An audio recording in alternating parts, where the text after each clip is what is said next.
Hello, so today I'm going to talk through my entire print process so you can get an idea of what goes into printing a pedal. My mate James was kind enough to film the entire process so you can see the whole thing. So I shoot my screens at a local print shop called Print House. It's like a community print place basically. So first thing I need to do is clean off the previous design from the screen. So I'm just using the emulsion remover provided at the print studio, but there are loads that you could choose from, and it depends on the emulsion that you're using as well. So yeah, I'm just blasting that off with a pressure washer. There's a fair bit of haze on this screen, but so long as you can see light through it, it will print fine, in my experience at least.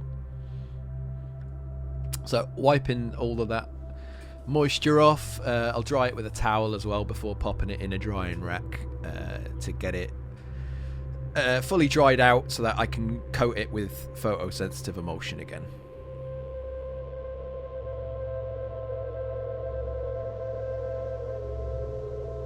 So while that's drying, I'm just showing off some old screens to James. Not sure what that was from. This is a old box design. I still use the same logo on my boxes, but I've changed the graphics, and I was just printing it on these ancient screens. This is a box design for my friend Grindle at Life is Unfair. And what we've got here, this is a t-shirt design, the No Gods No Master volume shirts I printed a while back. I've since used that title to start a podcast, so that's under that name. If you are into pedals, you might be interested in that. Putting the sides on this coating trough, there wasn't much emulsion to work with, so you know, I am just powering through here. It means I've got to get a pretty extreme angle on the screen to get all the emulsion on there, so I'm just angling it right back and doing that in one fluid motion. There'll be plenty of tutorials on how to coat a screen online, so I'm not going to go into too much detail about that. Just wanted to give you a brief insight into my process. So leaving that in a warm, dark area to dry, cleaning off the equipment, and then I'm going to head upstairs to print the film work. So the way that screen printing works is you will print a positive film work, which you hold against the mesh that you've just coated with photosensitive emulsion, and then the exposure unit exposes the screen to light, and the part that the film work is covering doesn't get exposed to light and doesn't harden, so when you take it to the washout booth, that bit washes out and it creates a stencil.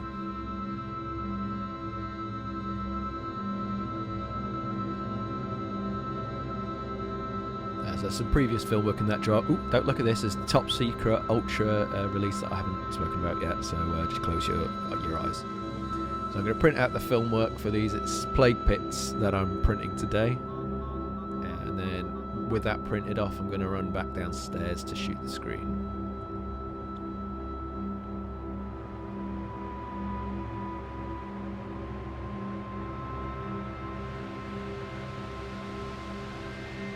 Showing off the film work here because I didn't realise that James had already filmed it, so yeah, well, don't look at the top secret one again. Close your eyes, close your eyes.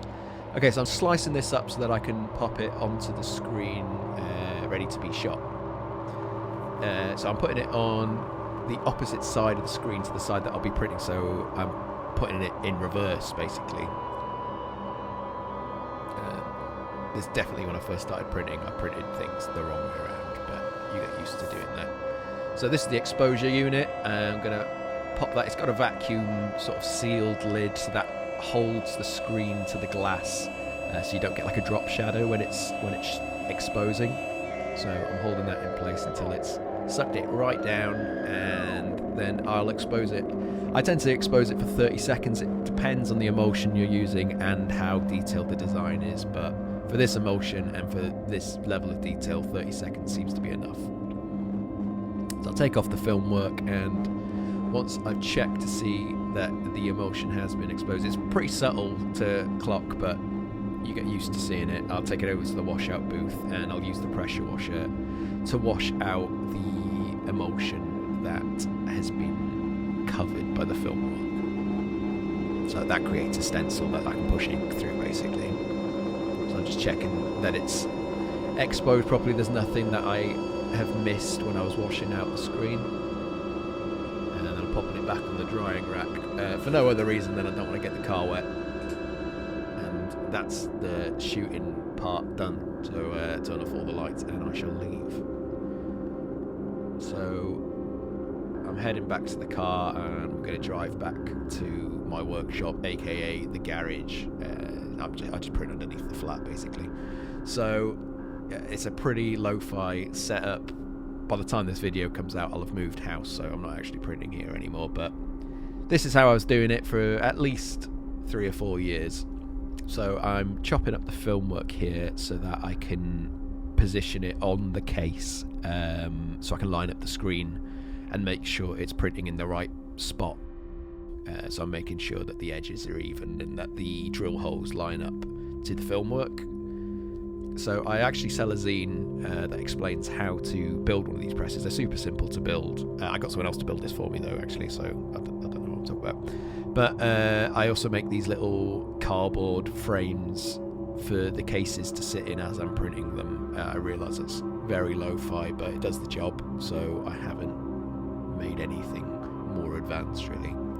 So I'm getting it in the general area, the frame, and then I'll just literally just tape that to the base of the press.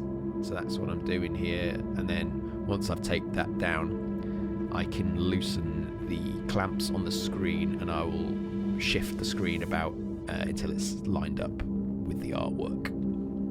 So I use my torch just to make sure that I can see through the screen and make sure that it's lined up. Oh, it's the torch on my phone. Obviously, if you're printing somewhere with better lighting, you might not even need a torch, so that's a shout. And then once everything's lined up, I'll tape up the screen. So I'm literally just doing this so that there's less of the screen to clean when it comes to cleaning off the ink. So I'll cover up all the spots that I don't want the ink to reach, basically. Got a little bendy spatula there.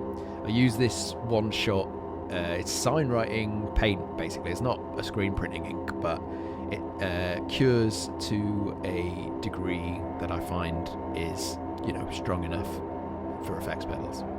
I do use an oven to cure it as well, but I'm pretty sure it'll air dry if you leave it out long enough. So I'm just flooding the screen here, and then I'm gonna pull the print onto the enclosure, and I flood it again so that the screen doesn't dry out. Pop the squeegee to one side.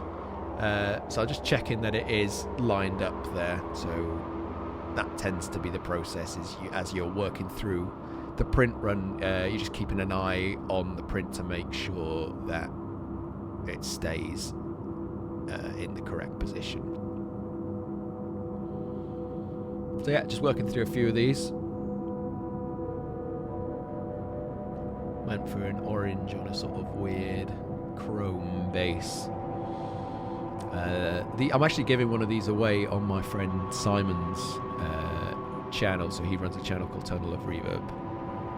And we do the podcast I previously mentioned together, so you might want to go over there and subscribe to Simon if you want to be part of that giveaway.